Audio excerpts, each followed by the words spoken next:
Right now at 5, authorities in Joplin respond to a ground fire south of the Royal Heights area. We've got ourselves a cold start across the 4 states, but worry not, it's spring and warmer temperatures are on the way. We'll talk about that coming up. Also, it's Work Zone Safety Week. We'll take you to Pittsburgh, Kansas to learn more about that. The 4 states' most watched news starts now. Good morning and welcome to the KOAM Morning News. It's 5 a.m. I'm Carrie Worthen. I'm Chris Warner. So Tanya, not here today. I wasn't here on Friday. We kind of traded off. But the good news is, I'm sure you all heard, I was not feeling well. I'm feeling a lot better today, which is good. Yes. But it's Monday. Yes. But remember, we just have to get through today, and after that, it's that nice big downhill run to Friday. And here's the good news. Even though it is really cold right now, it is going to be a lot better, and it's going to continue to get better as the week goes on. MoDOT camera at 20th and Range Line looking back to the south toward 24th Street. You can see we're looking all right so far. Same from the KDOT camera at 69 and 400 just south of Pittsburgh, Kansas. And as we look at our camera at 7th and Range Line, not a bad start. We got clear skies, cold, 39 degrees with a light south-southwest breeze at 3 miles an hour. And you can see again, cold across the area. Check out Iola, 31, 29, Neodesha, Parsons, 35, Chatopa, Miami, 41 in Neosho. A couple of warm spots, Monette and Cassville at 42 and 43.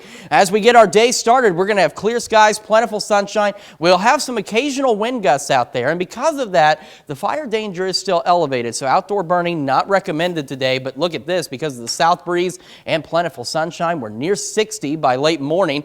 Highs in the lower 70s, some of us even the mid 70s out there. So aside from that elevated fire danger, that southerly breeze and sunshine combining to make for an absolutely gorgeous day for us.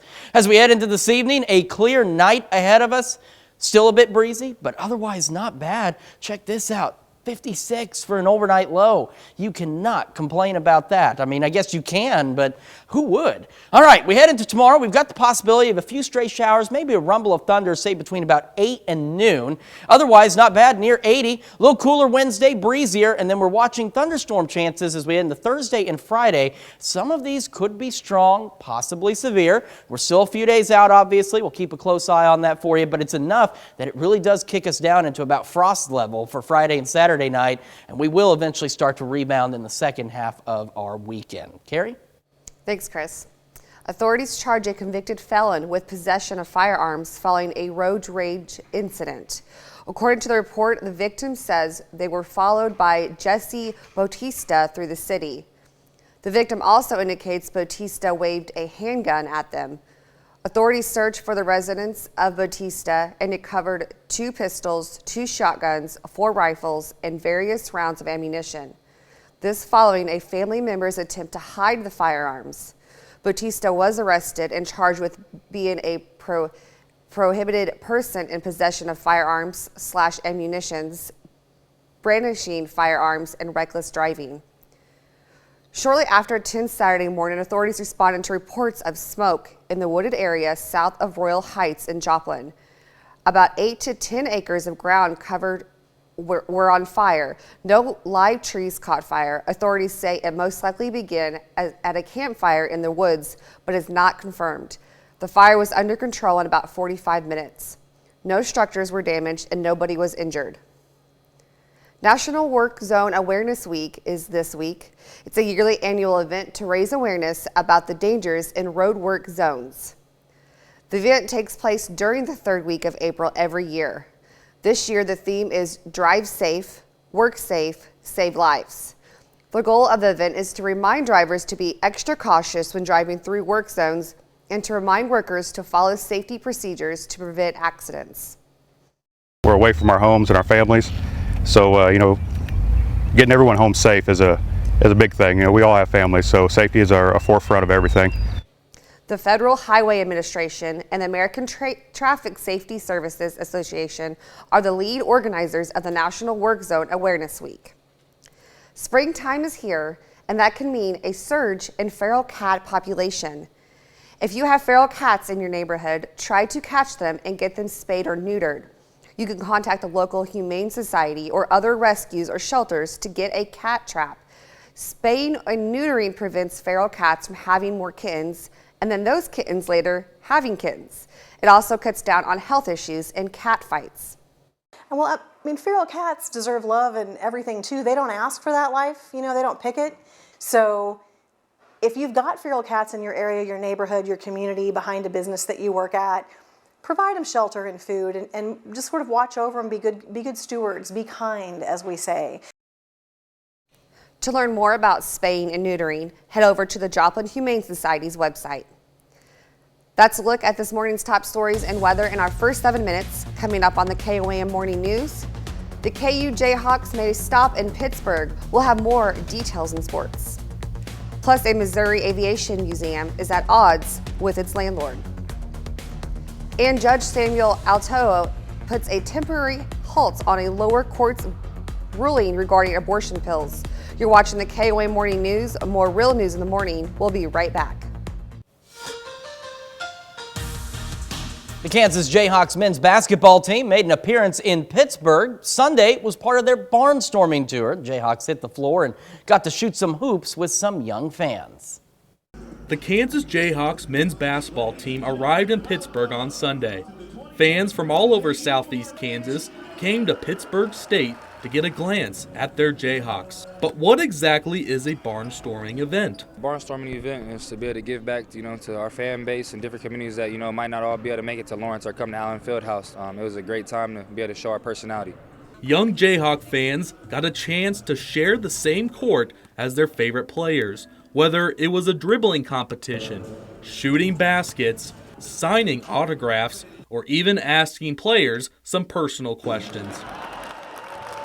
Fan favorite Grady Dick embraces on opportunities like this when he has a chance to come to towns like Pittsburgh. This is extremely fun, for me, like you said, personally, just being from here, and a lot of these towns I have 3 other siblings, so we all big sports family, so we're always, traveling around Kansas playing sports. It's good to come back and see actually where my dad grew up and just, different, kind of cool facts that he was telling me about, all the cool places. Some fans got to connect to the team by participating in an auction and buying some of the players' most valued memorabilia, such as KU fan Sean McWilliams. It's cool that they auction off some stuff. That stuff will go into my man cave. Been a Jayhawker since I was 10 years old. Great to meet them, shake their hand, take pictures with them. But my kids will remember that for a long time. Something fans will never forget, even if that means losing a 3-point competition to Pitt State head coach and KU legend Jeff Boschee. I was giving it to the OG. I might have let it slip a little. In Pittsburgh, KOAM News Now. It was the final stop for the KU barnstorming tour. Jayhawks made stops in Dodge City and Wichita earlier last week. Well, yesterday, Pittsburgh State Gorillas had a chance to take over first place in the MIAA standing with a win over Central Missouri. Meanwhile, Missouri Southern is staying really close to the pack and can take over first place with a win and a Central Missouri loss. We'll start off in Pittsburgh. Gorillas and the Mules, top of the second. Tanner Leslie on the mound for Pitt State. He's going to blow that fastball right by the hitter for the strikeout to end the inning. Now, we're going to head to the top of the fourth. Brennan Van Brusigen hits this a mile deep to left field. The high winds will keep it in the ballpark, but Grauberger has trouble in left field. It's a 2-run double. Mules take an early 2-0 lead. Bottom of the fourth, same score. Brevin Lee up with the bases loaded. He hits a sac fly to center field. It's a 2-1 ball game. Pitt State tries to rally a comeback, but it just wasn't enough. Mules beat the Gorillas 7-5. Central Missouri wins the series. Flipping over to Joplin, Missouri Southern trying to keep pace with Central Missouri. The Lions sweep the Newman Jets, winning 16-12. Big day for Drew Davis, who goes 3 for 5 with a 2-run triple. He also finishes the game with 5 RBIs. Henry Kuziak was the only Lion to homer in this game. He goes 3 for 5 with 2 RBIs. Missouri Southern will be back at it on Tuesday when they host Washburn.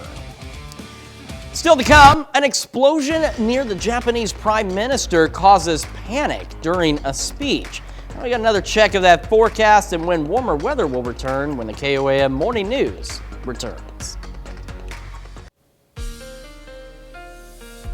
Welcome back to the KOAM Morning News, 5:15 on this Monday morning. Live look at the MoDOT camera, 20th and Range Line, looking back to the north, looking good so far. Same with the KDOT camera at 69 and 400 just south of Pittsburgh, looking back roughly to the northwest. Our camera also looking roughly to the northwest at 7th and Range Line. We are good, but we are cold. Man, I tell you, 39 degrees, south-southwest breeze at 3, but it is April, and even though we're getting into the latter half of April, we know it can be a lot colder. We have had late April snows, so thankfully that doesn't seem to be in our forecast anytime soon. But boy, certainly feels like it. 31 Iola, 29 Neodesha Parsons, 35 Miami, 41 Neosho, and 37 in Lamar. So we get our morning started. We're going to have sunny skies. Southerly breeze helps temperatures warm quickly to the upper 50s rather to near 60 by late morning. However, with occasional gusts with that breeze, fire danger still elevated, so outdoor burning again not recommended for today. Sunny skies through the afternoon. Temperatures warming lower 70s. Some of us may even reach the mid 70s out there. We head into this evening. It's like a broken record again, kind of like last week's beautiful weather. Clear skies, much warmer this evening, down to 56 for our overnight low, so that does lead us to a very nice mild start for our Tuesday morning. So as we go through the next couple of days, we've not got a lot on the radar. Watching the possibility of some scattered showers, maybe a rumble of thunder on Tuesday morning, say between about 6 and noon or so, and then we'll stay clear, cool. Then we have more clouds as we head into Wednesday, and as we go into Thursday evening and into Friday, that's where we're watching the possibility of some showers and thunderstorms, and some of those could be on the strong to severe side. So again, we're still a few days out. We are keeping a close eye on it, but thunderstorms nonetheless. Near 80 for us tomorrow. Again, a little cooler Wednesday, lower 70s, breezy. We got those thunderstorm chances Thursday into Friday we're keeping an eye on, and regardless of whether or not they're strong or severe, this system is enough to kick us down into frost levels Friday, Saturday night. But worry not, because we are in spring still. We will start to turn around, warm back up, upper 60s, lower 70s by next Wednesday, with some additional thunderstorm chances in our forecast. Well, a battle brewing at Kansas City's downtown airport is starting to come to a head.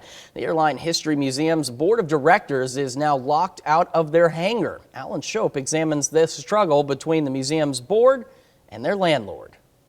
They have had a couple of small victories. Hangar 9 at the downtown airport has been the home of the Airline History Museum for more than 2 decades. Now it sits locked up and the museum board of directors locked out. We're not sure exactly why they want us out other than for business purposes. The museum says in 2005 the city granted it rent-free occupancy to host STEM-like programs, but Signature Flight Support, the landlord, says the museum owes back rent, and recently a judge agreed, locking out those on the board and locking in more than $2 million worth of aviation. So we're trying to figure out how they're billing us for something that we don't owe. The hangar is the home of some of Kansas City's classic planes, including Harrison Ford's plane. The museum directors are concerned recent storms and damage to the building are hurting the planes inside. We don't know the condition of the airplanes. We don't know about birds' nests. John says the entire conflict is unfortunate. He says when you take a look at the brand new Amelia Earhart Museum in Atchison, he says Kansas City could have nearly the exact same thing right here. And right now that's on hold. Signature Flight Support was not available for comment. John says the museum's webpage has a sign-up sheet and is hoping to collect signatures on a petition to keep the museum in Hangar 9. We're confident that in an appeals court we're going to win.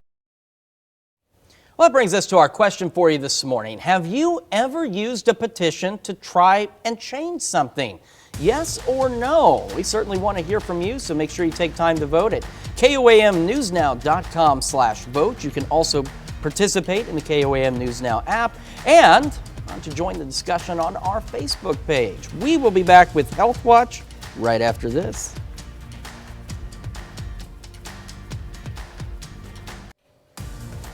Topping Health Watch this morning, there's a lot of optimism right now in the diagnosis and treatment for Parkinson's disease.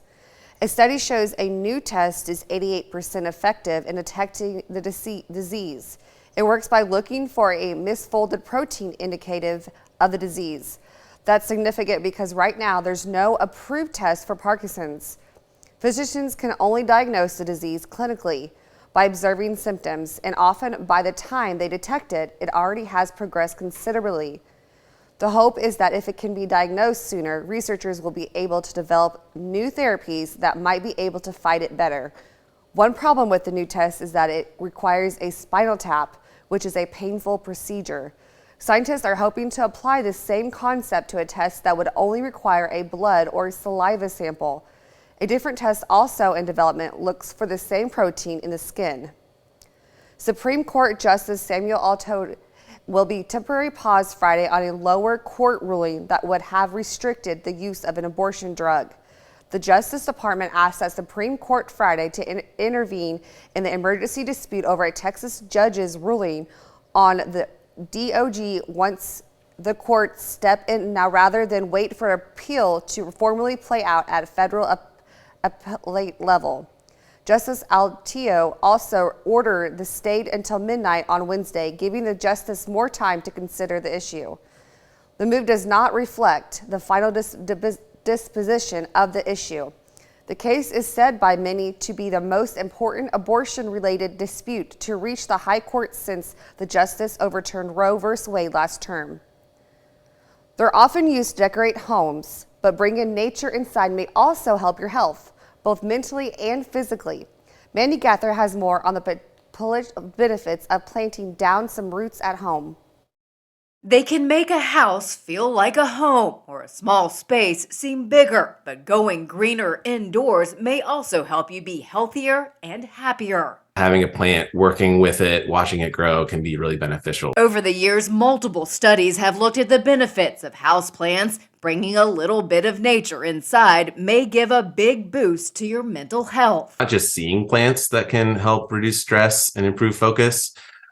Research has really shown that actually touching and smelling plants can affect our mood in a positive way. Dr. Matthew Flanagan with Ohio State's Wexner Medical Center says plants may also be good for your body. With decreased stress hormones, your vasoconstrictors, they come slowly undone, and it really can actually lower blood pressure and make you feel and physically be more healthy. In the past decade, multiple houseplants have been lauded as air cleaners, including several varieties of palms, rubber plants, dracaena, English ivy, ficus, Boston ferns, and peace lilies. Whether it's indoors or outdoors, interacting with nature is definitely really good for you. 2011 study said that air purifiers and filtration systems meant to make the air inside home cleaner don't remove all pollutants in the air. Researchers suggest that plants could be used in addition to that in order to help clear the air. That's a look at some of today's top health stories. You're watching the KOAM Morning News. And we've got ourselves a pretty cold start for us on this Monday, but worry not, warmer temperatures are on the way. We'll tell you when they'll get here when we come back. Right now at 5:30, Joplin residents gathered to help raise money for Hope Park. It's a cold Monday across the 4 states, but warmer weather is on the way. How soon will it get here? We'll have the answer coming up. Also, take me out to the ball game. Joplin celebrates 150 years of baseball history. The 4 states' most watched news starts now. Good morning and welcome to the KOAM Morning News. It's 5:27. I'm Carrie Worthen. I'm Chris Warner. So it is cold outside. I don't know if you noticed. Yes. You noticed. Yes. Okay. And I'm sure if you haven't been outside yet, you will notice once you head to the car to either get to school, get to work, wherever you may be going on this Monday. But it's all right, because it's going to warm up, and it's going to warm up quite nicely. MoDOT camera, 20th and range line, looking back to the south.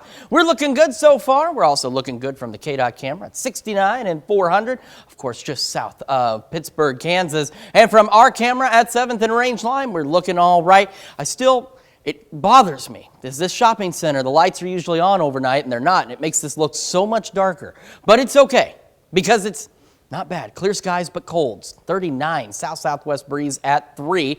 Temperatures across the region are almost late winter, early winter-like. We got 29 Parsons, 30 Neosho, 34 in Pittsburgh, 36 Miami, 41 in Neosho, and 37 in Nevada and Lamar. As we get our day started, we will have plentiful sunshine, a little bit breezy, so outdoor burning, again, not recommended today. The fire risk is elevated. We're pushing near 60 by late morning with a good south breeze, though, ushering in warm temperatures on top of this plentiful sunshine. Highs today lower to mid 70s across the area. An absolutely gorgeous day, and it's an absolutely gorgeous evening ahead of us as well. Clear skies, 58 by 10, not much cooler for the overnight low, dropping back down to 56. As we look toward tomorrow, we've got the possibility of some showers, maybe a rumble of thunder in the morning. Should be out of here by noon. Otherwise, look at that, near 80. A little cooler Wednesday, a little breezier on Wednesday. I'm really going to start just calling it windy day. Every Wednesday it's breezy, it seems. All right, 74 Thursday, evening thunderstorms, more thunderstorms Friday, a little cooler. Watching the possibility of a couple of strong storms Thursday into Friday, and we'll keep an eye on that for you. Regardless, this system kicks us down to frost levels Friday and Saturday nights, so do be aware of that. We're 59 Saturday, so much cooler, and then we'll return to the lower 60s by next Sunday. Carrie? Thanks, Chris. Joplin residents gathered on Saturday morning for some family fun to raise money for Hope Park. Once built, the park will be just 2 blocks north of Joe Becker Stadium off historic Route 66. The park will feature an interactive Wall of Dreams to showcase the kids' goals and aspirations while also recognizing the generosity of others. We just want to bring community awareness and to get the community to help support us, because this is for the whole city. Once you get one area thriving, it brings your whole city together. And that's all we're looking to do, is bring all of the Joplin together. Yeah, of course we are. Yeah, we love parks. We're children. Kids. Saturday's festivals featured fun for the family, including games, blow-ups, food trucks, and more. Ottawa County Family Connection hosted its Route 66 5K run and family fun walk. Races begin at 8 a.m. Saturday morning, and registration costs $30 per participant. Officials with the OCFC says funds raised through the event benefits local kids, teens, and adults with special needs and their families. Other funds for the kids included a petting zoo, outdoor games, a story walk, and a lot more. And then we have craft vendors, we have resource vendors for families to come and see what resources we do have here. We have food trucks available, we have games and tons of activities for the kids. We have a petting zoo. Live music was also at the event. A local group of community members gathered together to clean the very place they reside, after a Facebook post called for people to help clean and pick up dirt in Miami. A group of church members and residents answered that call. The community has a lot of garbage in it, and a lot of things need cleaned up. We figured we'd start with the community, and we're also wanting to help people if they got garbage in their lives. Over 50 people showed up to help clean. Joplin celebrates 150 years by playing baseball. KOAM was there for all the action. Oh, say, can you see by the dawn's early light? I mean, I played baseball since I was 4 years old. I love it. I love the game. It's the fact that I'm still getting to play. Legendary baseball players stood on the turf of Joe Becker Stadium in Joplin, Missouri. The varsity baseball teams of Galena, Joplin, Columbus, and Pittsburgh are now getting their chance to do the same. The fact that these kids can step on the same turf that these guys did is remarkable. Between the varsity games, Joe Becker Stadium went back in time when the Westerns Baseball Club of Topeka played the St. Louis Brown Stockings, with rules, bats, and uniforms from back in the 1860s. Yeah, the rules are, first thing you might notice is we do not use any gloves. How about that, all right? Good job, guys. Other rules include anything caught on one bounce is an out.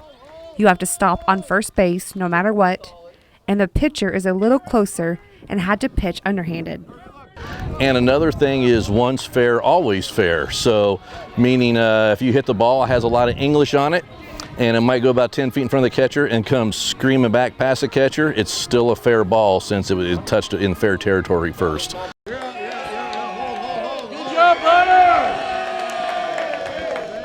It's fun. So we all love baseball. We love history, so it's kind of a natural. And I said we're about 3 hours away, but when we heard that this is the same field that Mickey Mantle played on and Stan Musial played on, if you love baseball, how can you say no to that? So whether it is 150 years ago or today, there is one thing that never changes, and that is a love for the game.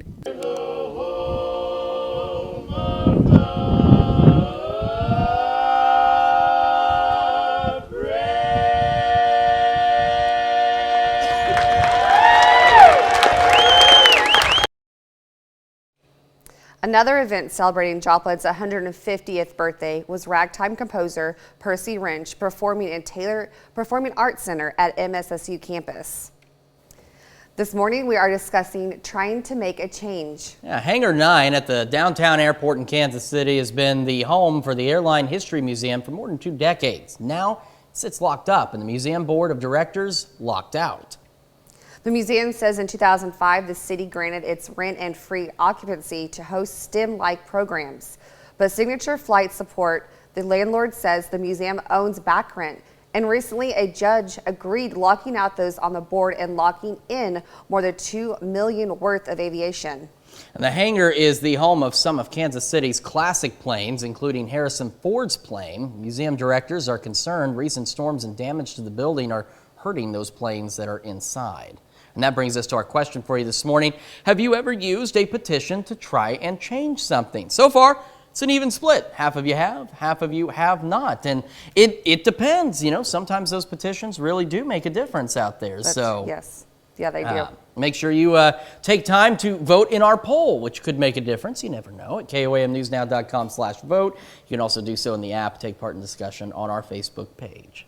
Okay, that's a look at our top news stories coming up on this half hour at KOAM Morning News. A solar farm goes green with their landscaping.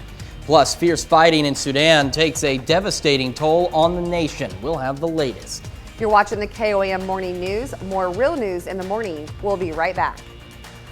But first, here's a live look at King Jack Park in Wed City.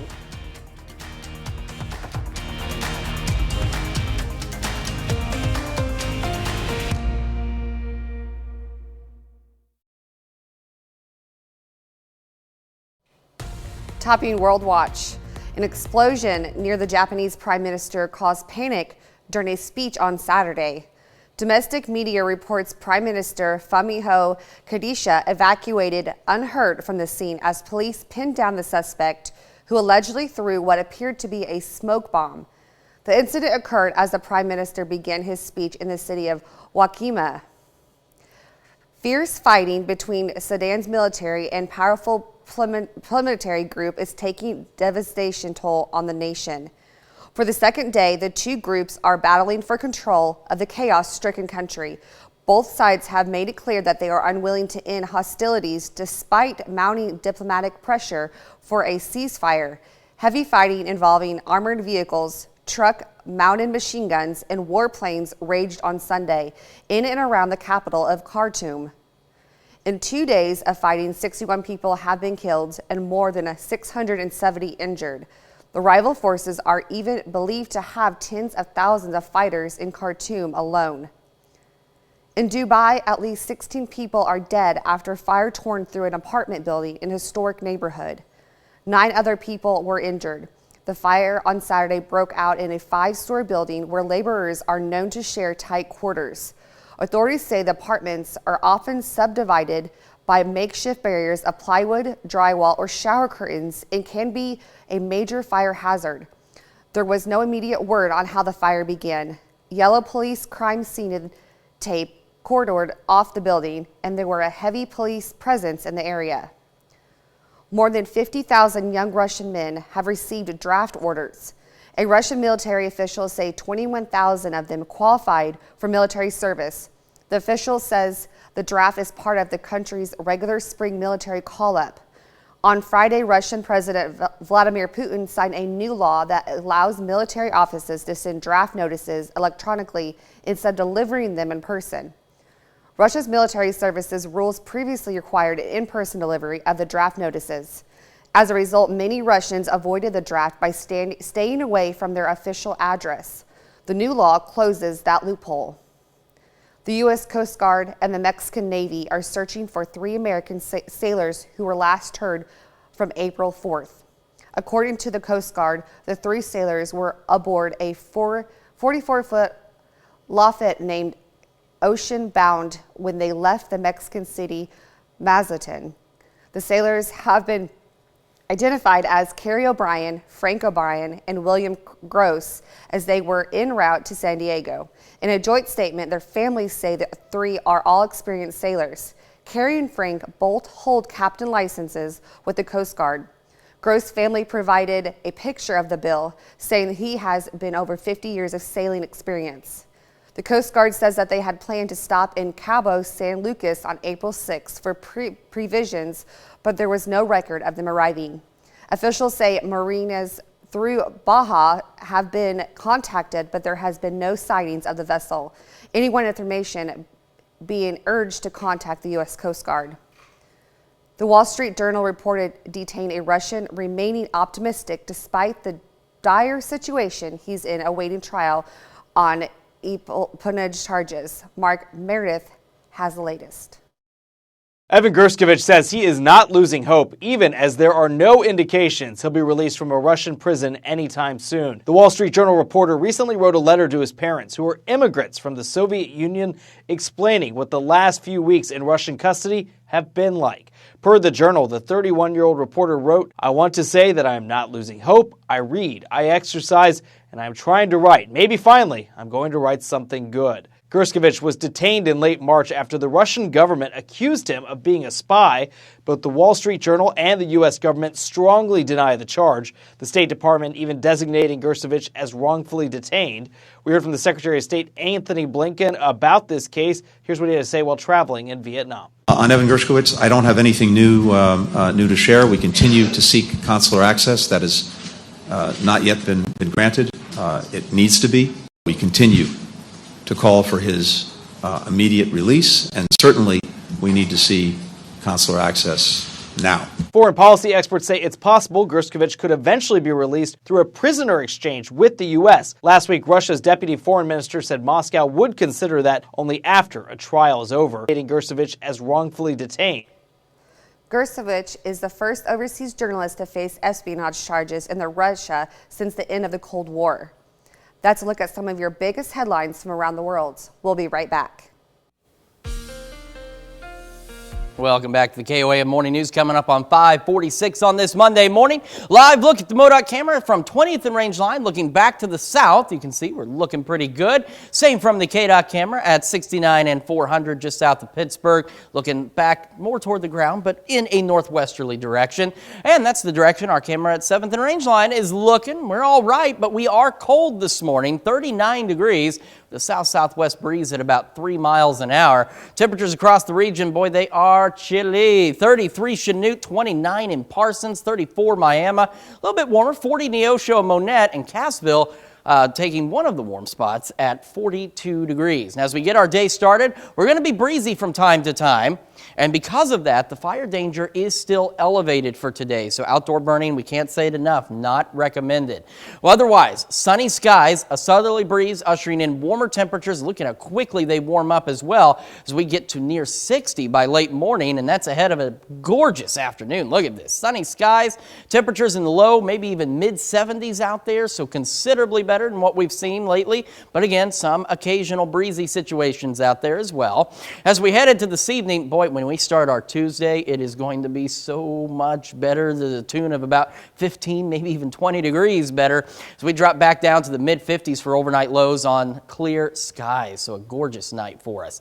All right, we've been talking about some shower chances and even some thunderstorm chances, so let's talk about those on the future track. Tomorrow morning, now remember what I've told you about this. This isn't saying rain is all over this area. It's saying that this is where rain showers could be. We are looking at the possibility of some showers, maybe even a rumble of thunder or two tomorrow morning. This should all be out of here by about noon, despite what that's showing. And we still get quite warm tomorrow with that southerly breeze. We head into our Wednesday, we're going to see more cloud cover across the area. A stray shower is possible, but not likely. Then we head into our Thursday, where we could see some scattered showers and thunderstorms. Some of those could be strong, and those showers and thunderstorms will carry into our Friday. And again, some of those could be strong, possibly severe. Still a few days out, a lot of variables, just like last week, so we are keeping a close eye on it for you. Near 80 tomorrow, if you can believe that after the chilly weekend. weekend we had. A little cooler Wednesday, breezy, lower 70s, but overnight lows stay pretty decent through Thursday. Mid-70s Thursday, those thunderstorm chances. Cooler on Friday, around the mid-60s. And because of this system, regardless of whether we see strong or severe storms, it's enough to kick us back down to frost levels. So be aware of that with your outdoor plants. So we head into Friday and Saturday night. We're a little cooler through the weekend. Then we'll start to warm up heading to next week. The overnight lows look good. Back to the lower 70s by next Wednesday with more thunderstorm chances in our forecast. Well, we've got so much more of the KOAM Morning News coming your way. But first, we're going to take a live look from King Jack Park at the Praying Hands in Webb City. We'll be back right after this.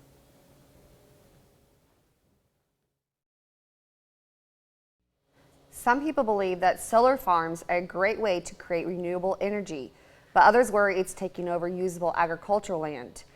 Pari Cruz reports on how dominant energy is combating that idea with an alternative way to keep things green.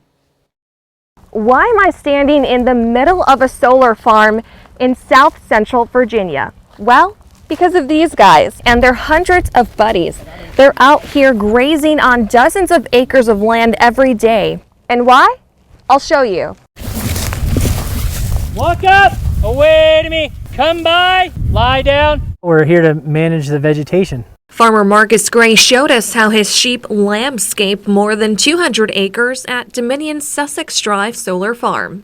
One of the needs that the solar industry has is to maintain the plants that grow in and around the arrays, and so rather than burning fuel with mowers, we use sheep to eat the vegetation.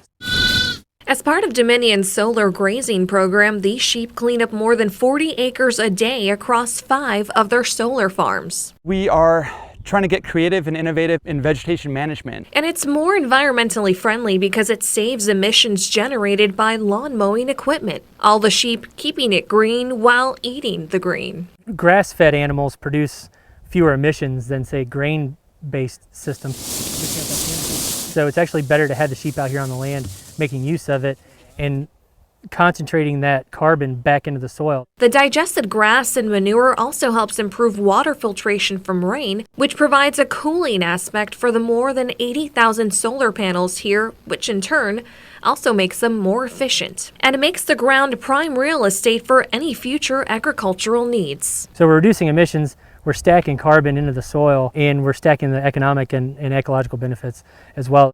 Sheep are the preferred livestock to have on these solar farms because they're nimble and can easily fit under these solar panels. These solar farms are just one step Dominion Energy is taking towards a cleaner future. This location generating more than 20 megawatts per day, which is enough to power 5,000 homes. The company has been marching toward an emission-free future, and solar power, solar energy is a big part of that. The sheep are a great addition to this because we've got, they're both very environmentally friendly and sustainable and green. So overall, not a bad assignment.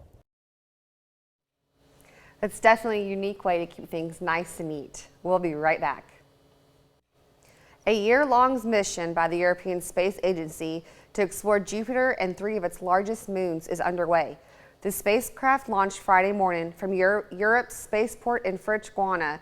It's called the Jupiter Icy Moons Explorer Mission, or JUICE. JUICE will be the first spacecraft to ever orbit a moon in our outer solar system. For 17 days, JUICE will deploy its solar arrays, antennas, and other instruments. Then there will be 3 months of testing and preparing the instruments. It'll take 8 years for JUICE to reach Jupiter, the largest planet in our solar system. JUICE will arrive in July 2031, and the spacecraft will spend about 3.5 years orbiting the gas giant and doing flybys of the moons. The moons are covered with ice and may contain subsurface oceans, potentially habitable for life. Stargazers are in for a treat starting this weekend. The Lybert's meteor shower returns Saturday and continues for 2 weeks. It's an annual event each April when Earth runs into debris from the comet. In the U.S., NASA says the best time to look up is around 9 at night. The shower will peak April 21st and 22nd. The meteors probably won't have dusty tails, but stargazers might see a few flashes called fireballs. A North Carolina man is still a little numb after he had a close encounter with the bear. David Uppenmeyer was relaxing on his lawn chair outside his home in Asheville on Tuesday when his motion detector sounded an alarm. Oppenheimer turned around and didn't see anything, but moments later, a bear was staring at him right in the face. Both were startled. Oppenheimer grabbed a pillow and he admits his body froze. The bear did not move toward Oppenheimer, but instead just ran off. Oppenheimer admits this is not the first time the bear has come calling. He said he noticed the same bear looking through his trash cans in the past, but this is apparently the first time Oppenheimer came face to face with the bear. We've got ourselves a pretty decent day, a bit breezy, so fire weather is elevated, so outdoor burning still not recommended. Otherwise, sunny skies through the morning, near 60 by late morning. We head into the afternoon, much better than what we saw through the weekend. We've got low to mid 70s across the area, sunny skies, southerly breeze ushering in those warm temperatures. As we head into this evening, we hold on to those clear skies and we stay mild, dropping back to the mid 50s for our overnight lows. And as we look ahead, could see some showers, maybe a rumble of thunder tomorrow morning. It should be out of here by noon. Highs pushing near 80. A little bit breezier, a little bit cooler on Wednesday, lower 70s. Mid 70s Thursday, mid 60s Friday. Showers, thunderstorms, a couple of those could be strong to severe, so we are keeping an eye on that for you. This system knocks us back to frost levels as we head Friday and Saturday night, and we'll stay cooler heading into the weekend. Upper 50s Saturday and lower 60s on Sunday. We've got more of the KOAM morning news right after this. Right now at 6, Anderson, Missouri authorities seized the guns of a convicted felon following a road rage incident. It's pretty cold out there as we get our Monday started, but it will start to warm up. We'll talk about how warm it's going to get coming up. Also, Missouri's Attorney General moves to place gender-affirming care restrictions on not just minors, but adults as well. The 4 states' most watched news starts now. Good morning and welcome to the KOAM Morning News. I'm Carrie Worthen. I'm Chris Warner, just after 6 o'clock on this Monday morning, kicking off the work week on a cold note outside, but thankfully it will start to warm back up as we head through today and the next several days before we see even colder temperatures heading into this weekend. We'll talk about all of that. First, we're going to start with our MoDOT camera at 20th and Range line, looking back to the south. Looking pretty good so far out there. Same from the KDOT camera at 69 and 400, of course, just south of Pittsburgh. Our camera, 7th and Range line, we are okay, but we are cold. 40 degrees right now with a calm wind out there. As we take a look at temperatures across the area, again, cold. 33 Chanute, 29 Neodesha, 28 in Parsons, 36 Miami, 41 Neosho, and we've got 40 in Carthage. As we go through our day, we could still see some occasional wind gusts out of the south, and because of that, fire danger is still elevated, so outdoor burning not recommended. Otherwise, a very sunny start to our day, near 60 by late morning as these temperatures warm quickly. We're going to head into the lower to mid 70s for us today under those sunny skies, so a perfect day out there. And a perfect night ahead of us, too. We'll hold on to those clear skies. 63 by 8, 58 by 10, and not much cooler for the overnight low, dropping back down to 56 for our overnight low tonight. Morning showers, maybe a rumble of thunder or two on Tuesday. Should be out of here by noon, near 80. A little cooler, a little windier on Wednesday. And then we'll see some showers and thunderstorms Thursday into Friday. A couple of those could be strong, possibly severe, so we're keeping an eye on that for you. However, we get much colder. Frost levels Friday and Saturday night, so be aware of that if you've got some outdoor plants. A little cooler through the weekend. Upper 50s Saturday, lower 60s on Sunday. Carrie? Thanks, Chris. Authorities charge a convicted felon with possession of firearms following a road rage incident. According to the report, the victim says they were followed by Jesse Batusta through the city. The victim also indicates Batusta brandished a handgun at them. Authorities searched the residence of Batusta's and discovered 2 pistols, 2 shotguns, and 4 rifles and various rounds of ammunition. This following a family member's attempt to hide the firearms. Batusta was arrested and charged with being a prohibited person in possession of firearms/ammunition, brandishing a firearm, and reckless driving. Shortly after 10 Saturday morning, authorities responded to reports of smoke in a wooded area south of Royal Heights in Joplin. About 8 to 10 acres of ground covered were on fire. No live trees were caught. Authorities say it's most likely began as a campfire in the woods, but is not confirmed. The fire was under control in about 45 minutes. No structures were damaged and nobody was injured. Missouri's Attorney General announced new restrictions on gender-affirming care for adults in addition to minors. It's a move believed to be the first nationally and has advocacy groups threatened to sue. Attorney General Andrew Bailey announced plans to restrict health care for transgender people weeks ago. The rule, which includes a required 18-month therapy before receiving gender-affirming health care, is set to take effect April 27th and expire next February. Tens of thousands of athletes from more than 100 countries will compete in the Boston Marathon today. This year's race marks 10 years since the tragic bombing that killed 3 people and injured hundreds. Jared Hill has more from Boston. Today, nearly 30,000 runners, including some of the world's top athletes, will head for this hallowed finish line of the 127th Boston Marathon.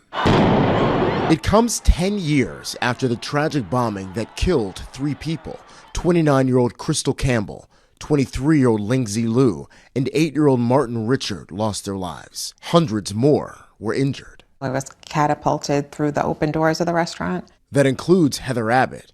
She lost most of her leg that day. Heather eventually relearned to walk and even returned to run part of the marathon. I'd made an effort to not focus on what I can't change. And what I can't change is what happened the day of the Boston Marathon bombing.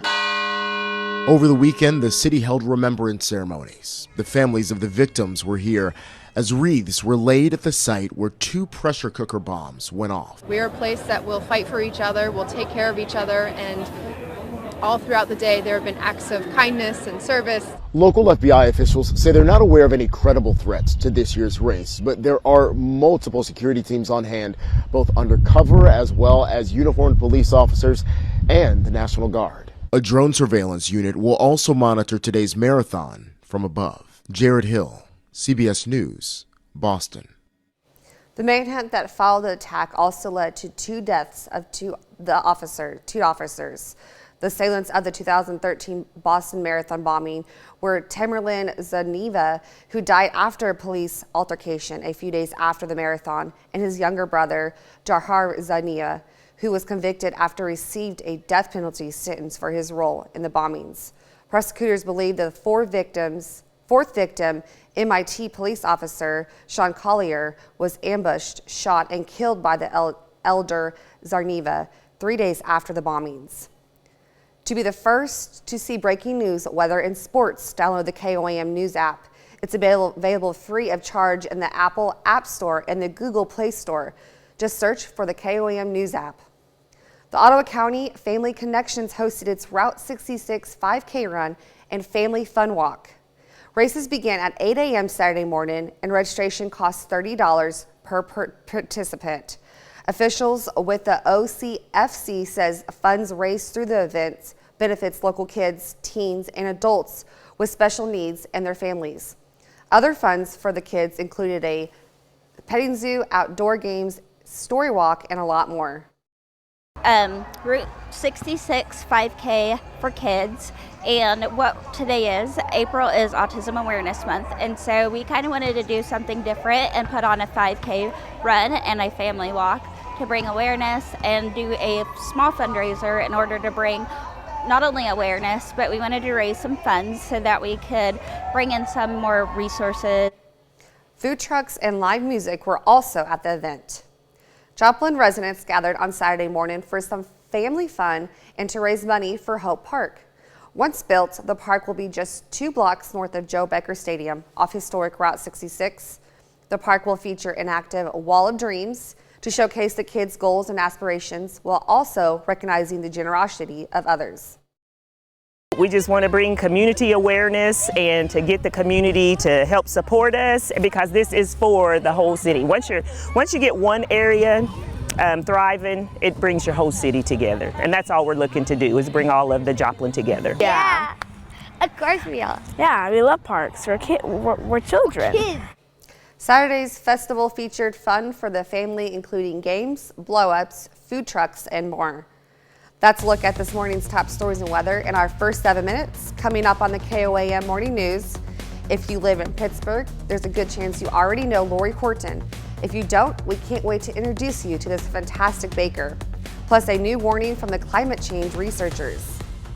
Researchers are warning of an increase in cases of a so-called flesh-eating bacteria with the warming of the climate. I'm Cristian Benavides with what you need to know. And Chris returns with another look at your Monday forecast.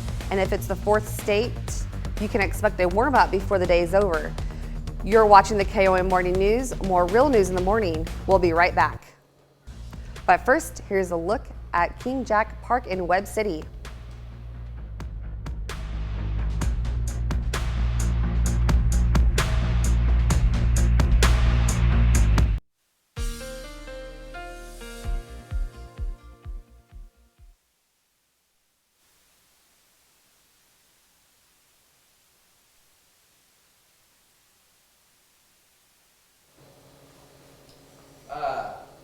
Well, give us just a moment.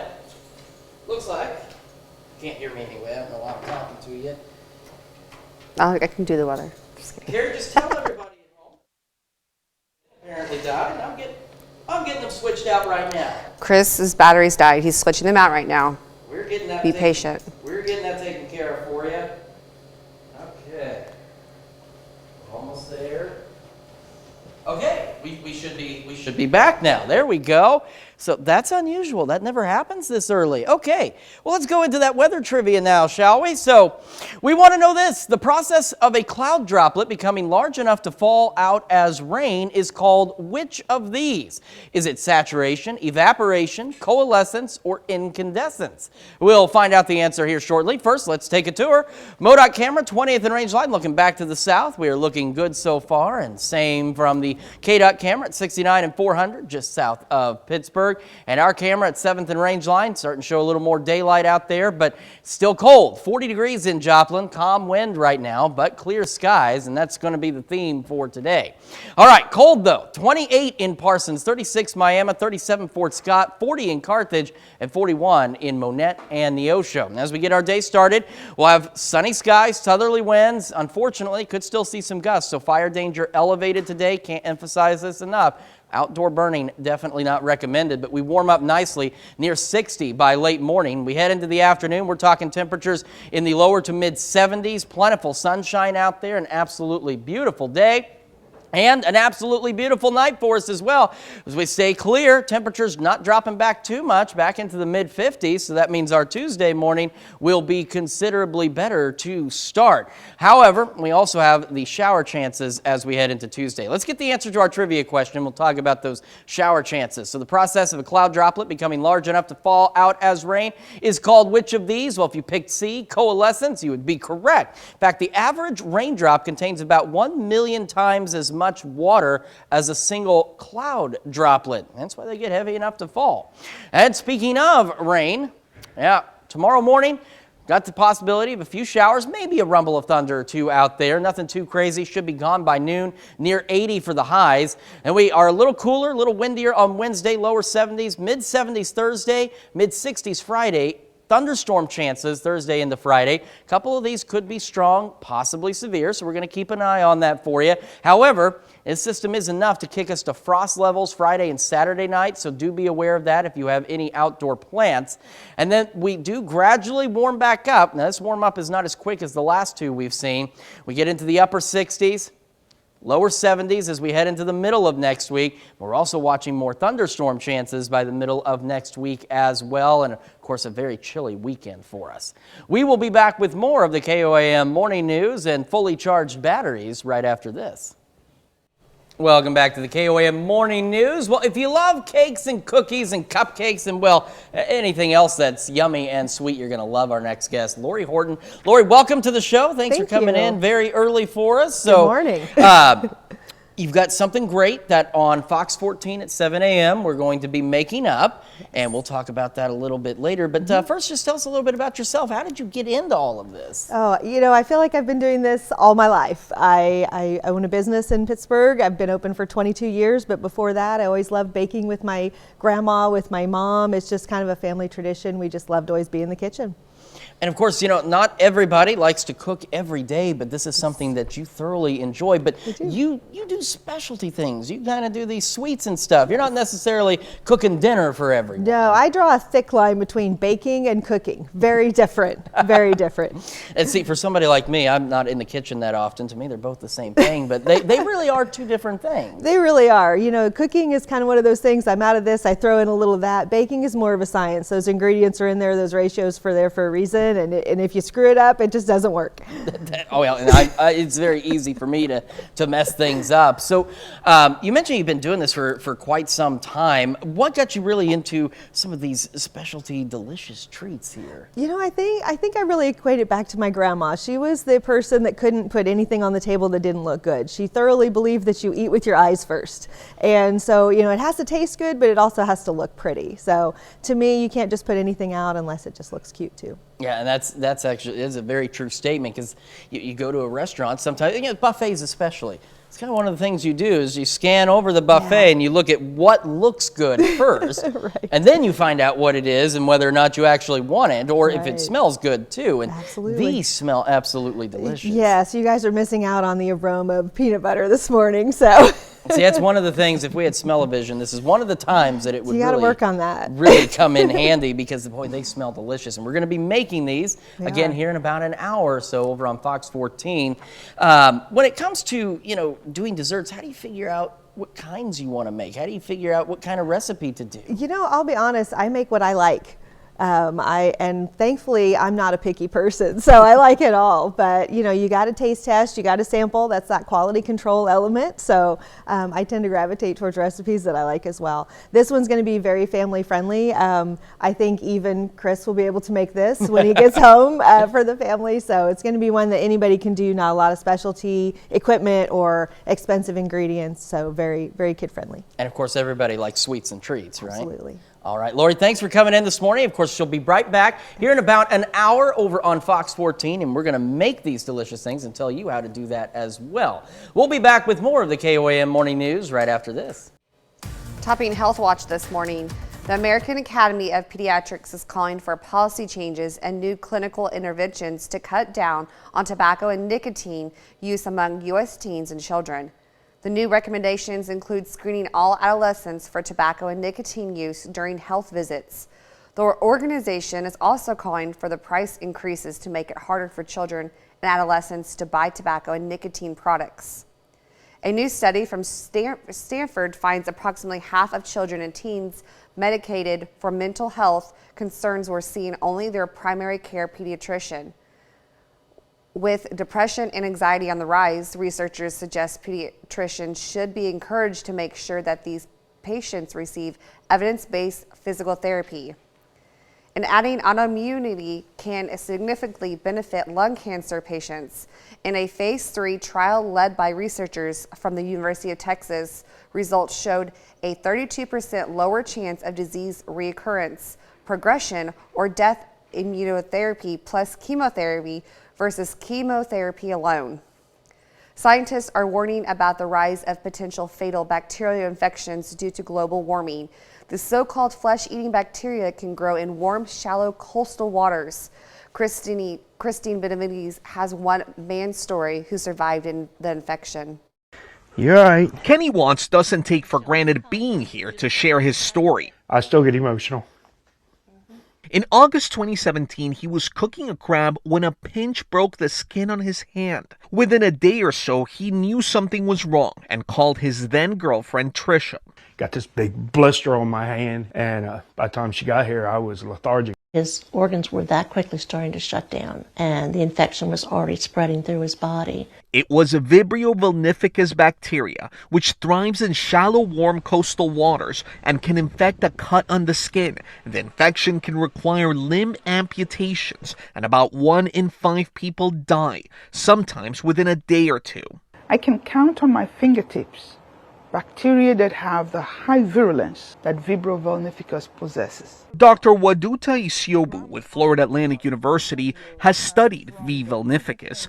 While infections are rare, a recent UK study shows climate change threatens to increase those numbers along the U.S. East Coast and push cases further north. It's one of many problems projected to happen because of climate change. But awareness helps people to become more prepared. So you don't go swimming if you have a wound.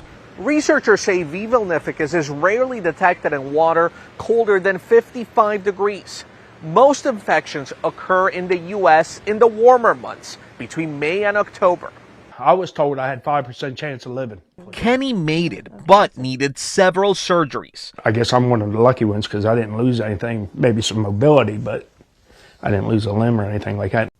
He was able to regain function of his hand and arm with therapy. Cristian Benavides, CBS News.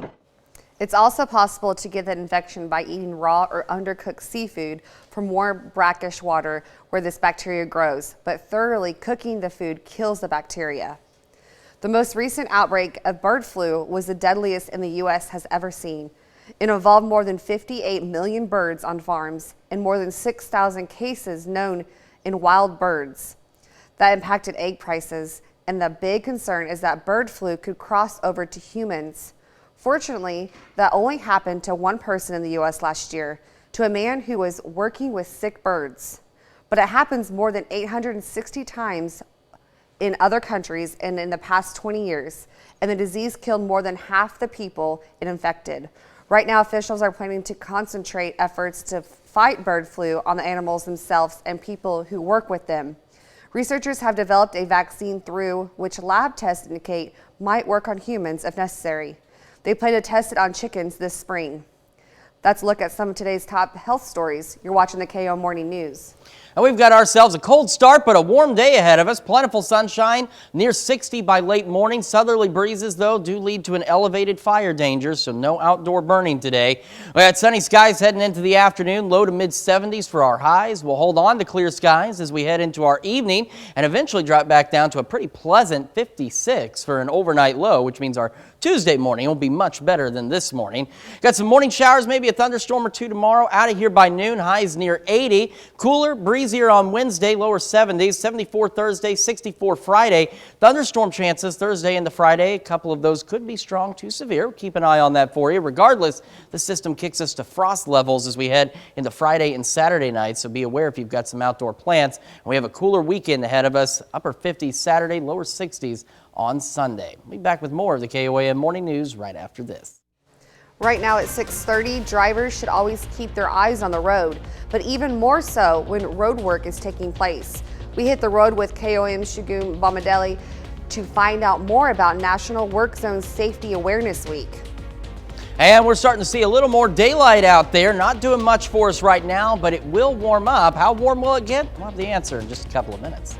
Also, play ball. The city of Joplin takes to the historic Joe Becker Field for a celebration of baseball 150 years in the making. The 4 states' most watched news starts now. Good morning and welcome to the KOAM Morning News. I'm Carrie Worthen. I'm Chris Warner. So it's coming up 6:30 now across the area, and it is a cold Monday morning for us as we get started. But we are starting to see some daylight, which means it will eventually start to warm up.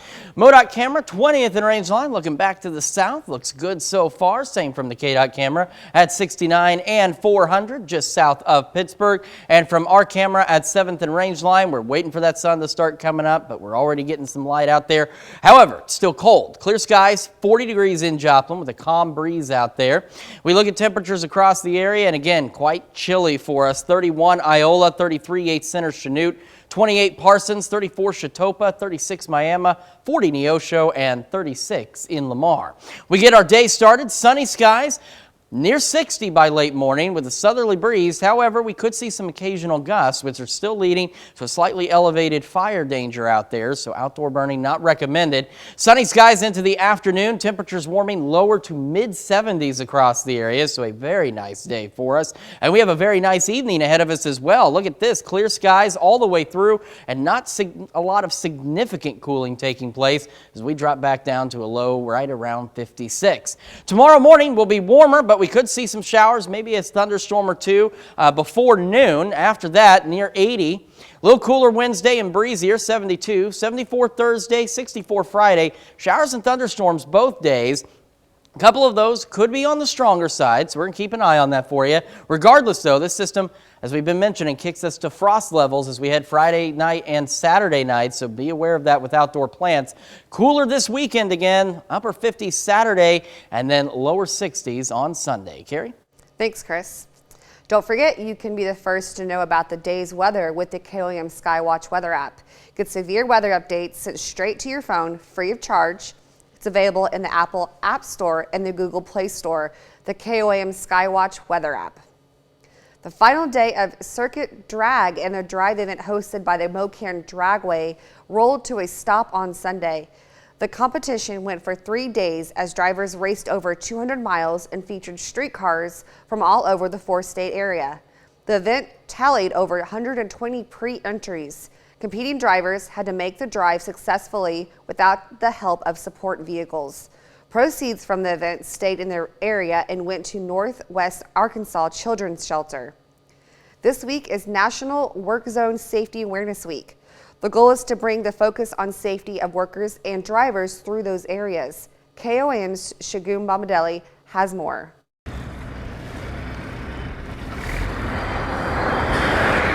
National Work Zone Awareness Week is a reminder to drivers to be extra cautious through work zones and for workers to follow safety procedures to prevent accidents. This gives us the opportunity to bring attention to provide additional safety and awareness to our work zone crews.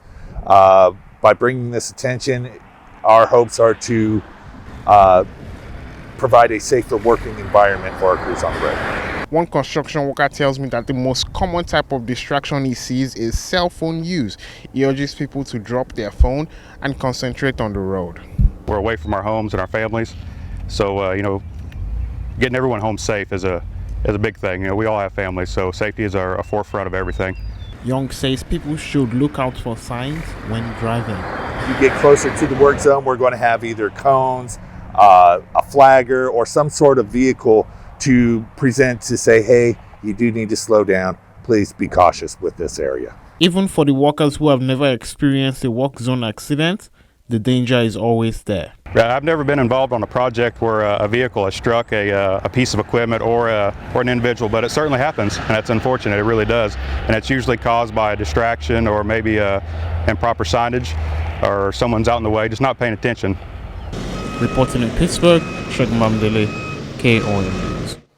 The Federal Highway Administration and the American Traffic Safety Service Association are lead organizers of the National Work Zone Awareness Week. The Neosho National Fish Hatchery hosted their annual open house event. This open house was a bit more special, though, as this year marks the hatchery's 135th year of operation. The event celebrated the hatchery's history with live music, hot dogs, chalk art, free tree seedlings, and a special fire truck appearance.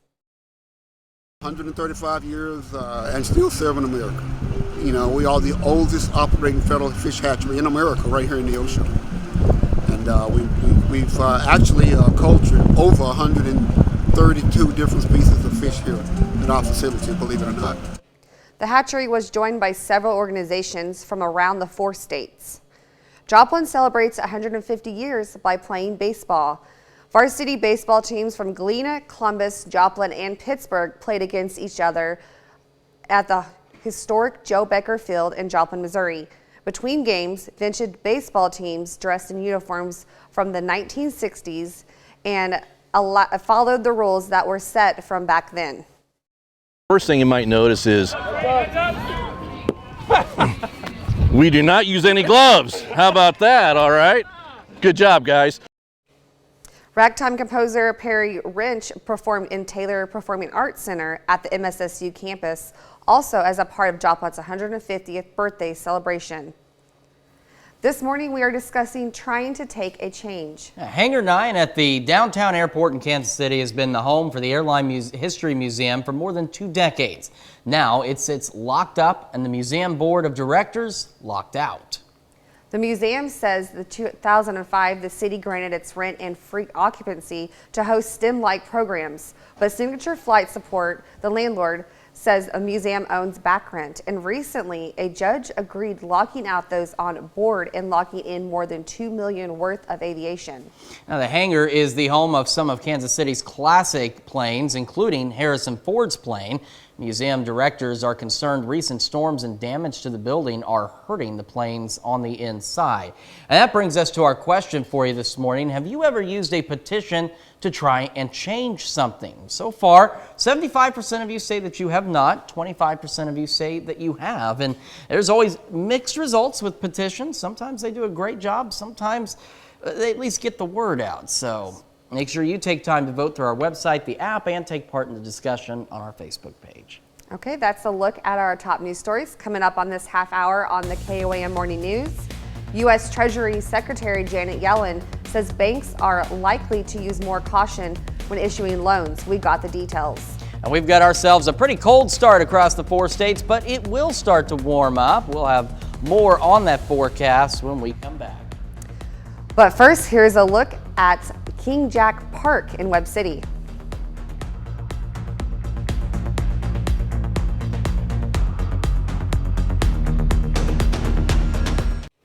In Consumer Watch this morning, billionaire and Twitter CEO Elon Musk created a new artificial intelligence company. He's calling it X.AI Corp. State filing says it's been incorporated in Nevada. The private company is similar named to Musk's idea of an everything app called X.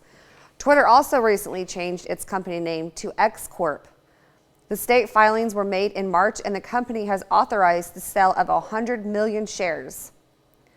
U.S. Treasury Secretary Janet Yellen said banks are likely to become more cautious when lending in the wake of recent bank failures during an interview with CNN that aired over the weekend. Yellen also said she believes that there is evidence that the country is on a path to tackle inflation and that bringing down inflation and a strong labor market are, quote, compatible goals.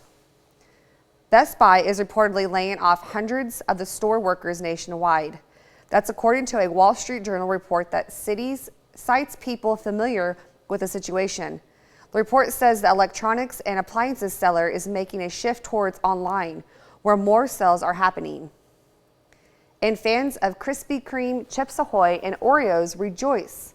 The popular donut chain, known for its red hot light, has collaborated with the 2 cookie brands to create 4 donut infused with cookie combos.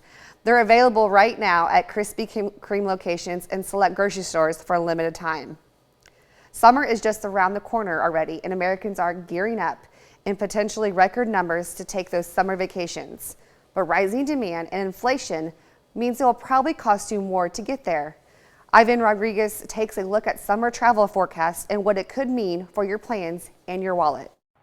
It's only April, but summer travelers are already eager to take to the skies. On Thursday, Delta Airlines reported record advance bookings for this coming summer. And in its travel forecast released this week, Expedia noted a 25% increase in online flight searches for the June through August period. I thought last summer was going to be the sold out summer because of this pent up demand for travel, but people clearly didn't get it out of their systems. They're ready to go again this summer. People are not going to give up on their travel. Airlines say they're prepared for the summer travel surge, but fears of meltdowns like those that crippled air traffic last year has the FAA allowing some major airlines to reduce their flight schedules at a few of the nation's busiest airports due to a shortage of air traffic controllers in an effort to reduce flight delays. Let's remember those lessons we learned last summer, bring them into this summer, book those early flights when possible, direct flights when possible, and keep it all in a carry-on. The surge in demand for flights also means vacationers are likely to pay more. Airfares are up over last year, increasing by more than 17% according to the latest federal inflation data. Yet higher prices don't seem to be deterring future flyers, and there are still deals to be found. Book on Sundays, travel on Wednesdays, and the sweet spot to get the best deal on domestic airfare is 21 to 60 days out. I'm Ivan Rodriguez reporting. That's a look for Consumer Watch. Here's Chris with another look at your forecast. We got ourselves a cold start this morning, but it will begin to warm up. Sunny skies near 60 by late morning. Southerly winds will help too, but unfortunately they could be gusty at times, and so still have an elevated fire risk out there, so outdoor burning not recommended through today. Clear skies though, lower to mid 70s for our afternoon highs, and as we head into this evening, it's a broken record. Clear skies, but a much milder evening as we drop back to the mid-50s for our overnight lows, which will make for a much better start for us on Tuesday. Well, don't think of it as much of a Monday. Think of it as a great way to kick off the week. And to help you do that, we're going to celebrate some birthdays and anniversaries. They're coming up right after the break. But before we do any of that, why don't we do our regular check-in with what's happening on CBS Mornings. I'm Tony DeCopel. Coming up on CBS Mornings, Oscar and Grammy-winning musician Questlove. He is also a best-selling author, and he's going to be here to talk about his new novel. It's on time travel. That is coming up on CBS Mornings. All right, as promised, time for those Monday birthdays in the 4 states, and we're going to begin with Cadence Campbell, who's celebrating birthday number 10. Happy birthday, Cadence. And next we have Wyatt Whitley, who is turning 15 from Chanute. And we've got Aiden Wilson over in Erie celebrating birthday number 16. Happy birthday, Aiden. And Luke Jameson, who's turning 18 and a senior at Frontenac. And Briley Buchanan celebrating birthday number 18 in Jasper. Very happy birthday to you, Briley. And happy birthday to Blaze Heckert, who's turning 30 from Pittsburgh. And Roger Dutro celebrating birthday number 61 in Chanute. Great throwback picture there, Roger. A very happy birthday to you. And Susie Barnes, who's turning 67 from Riverton. And a happy birthday from your sister. And Linda Leonard celebrating number 75 in Humboldt. A very happy birthday to you, Linda. Lucille Mitchell, who's turning 95 years young from Chanute. And birthday wishes with Katie, her first great grandbaby. And we've got Zach and Kelsey Ammerman celebrating their first wedding anniversary in Independence. A very happy anniversary to the Ammermans and to many more ahead of you. And a happy birthday to Phyllis Ross. We're also sending birthday wishes to Amy Jones. And to Cody Spainhauer, happy birthday. As well as April Hagerman celebrating number 51 in Fort Scott. Happy birthday, April. And Sandy Stanley from Farleyton, happy birthday. And Joe and John Allman, 68 years old in Chanute, and Joe and John are twins. So a very happy birthday to you all. All right, Carrie, we love to celebrate with folks. What do they need to do to celebrate with us? They need to submit their birthdays to KOAMnewsnow.com. And you can also, of course, do it to that email address you see there. That's birthdays with an S at KOAMnewsnow.com. And hey, you know what? If you're checking out our website, which you have every reason to do that any time of day, take time to sign up for the KOAM Birthday Club. You get some great deals from local businesses, and I think more importantly, you get a special birthday message from your friends here at KOAM. So head over to KOAMnewsnow.com, sign up for that birthday club today. All right, let's take a look outside. It's cold, but we're looking good so far. MoDOT camera, 20th and Range Line, looking back to the south. Looks great. A few more cars out there, but as we've said, they're moving, always a plus. And a great view from the KDOT camera at 69 and 400, just south of Pittsburgh. Not too many cars out there yet, but don't worry, they'll be coming. The sun beginning to rise here at 7th and Range Line. We are cold, though, 40 degrees, clear skies, and calm winds for the time being. Temperatures around the region look about like this. 31 Iola, 29 Neodesha Independence, 33 Chitopa, 34 Miami, 38 Neosho, and 36 in Lamar as we kick off our cold Monday morning. Well, plentiful sunshine, well, those southerly winds, and because of that, they could gust occasionally, and so there's still an elevated fire danger out there, so no outdoor burning today. But we warm up quickly thanks to the southerly breeze and the sunny skies, near 60 by late morning.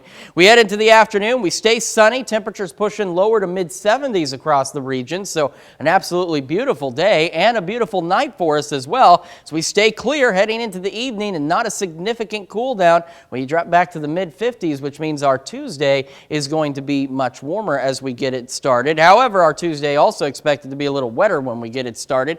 Highs pushing near 80, but we could see some morning showers, maybe a rumble of thunder or two. That should be out of here by about noon. We're a little breezier and a little cooler on Wednesday, 72. And then 74 Thursday, 64 Friday. We're watching for some thunderstorm chances between Thursday and Friday. And a couple of these could be on the strong, possibly severe side. So as we've been mentioning, something we are keeping an eye on for you. Regardless, this system, though, really cools us down big time. This is a late season cool down here. We drop to frost levels Friday and Saturday night. So if you've planted anything, you've got some outdoor plants, be aware of that heading into this weekend. We're also much cooler this weekend. Upper 50s Saturday, lower 60s on Sunday, and we're a little slower to warm back up following this system as well. We will gradually make it back to the lower 70s by the middle of next week, just in time for some additional thunderstorm chances as we head into Tuesday evening and into next Wednesday. Well, earlier, we told you that this week is National Work Zone Safety Awareness Week. Coming up when the KOAM Morning News switches over to Fox 14 at 7, none other than the governor is going to take up a shovel to do battle with a pothole. This is a Work Zone Safety Awareness Week story that will make you want to say, I'll be back, when the KOAM Morning News makes the move over to Fox 14 at 7 a.m. Here's a check of today's top headlines, the news you need to know before you head out the door. On Saturday, authorities responded to reports of smoke in a wooded area south of Royal Heights in Joplin. About 8 to 10 acres of ground covered were on fire. No live trees caught fire. Authorities say it most likely began a campfire in the woods.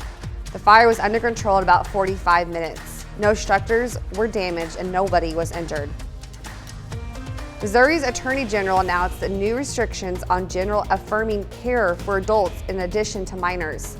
It's a move believed to be the first nationally and has advocacy groups threatened to sue. Attorney General Andrew Bailey announced plans to restrict health care for transgender people weeks ago.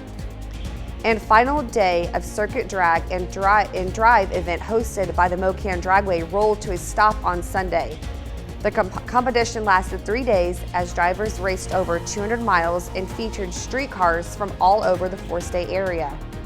Competing drivers had to make the drive successfully without the help of support vehicles. Proceeds from the event stayed in the area and went to the Northwest Arkansas Children's Shelter. Joplin celebrates 150 years by playing baseball.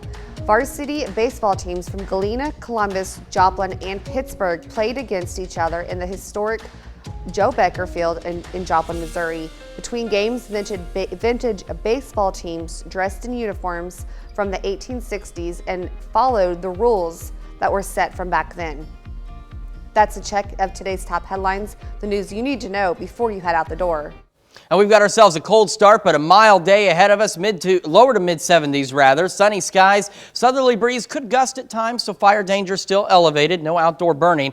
Mild evening, clear skies dropping back down to the mid-50s. Could have some showers, maybe a rumble of thunder before noon tomorrow, otherwise near 80. A little cooler, breezier on Wednesday, watching thunderstorm chances Thursday into Friday. Much cooler frost temperatures Friday and Saturday night, and a cooler weekend for us as well. Coming up today at noon, we're making lemon coat chicken in the Mr. Futex kitchen. And your morning news continues on KOAM with CBS Mornings. Drummer Questlove hits the studio, not to talk about drums or the roots, but his first children's book. That's coming up on CBS Mornings. Or you can switch over with us on Fox 14, where your only local morning news continues. This morning, our special guest, Lori Horton, heads back into the studio to give us a sample of what makes her a great baker. peanut butter and jelly cookies. And they sound and smell delicious. Plus, if you've got a green thumb, you'll want to check out Wyatt Hensley from the Joplin FFA when he hits the studio to tell us all about an upcoming plant sale. That's going to wrap it up for us for now. Hope you had fun with us, because if you did, I've got great news. We're going to be back here tomorrow morning at 5 a.m. We'll see you right back here today at noon.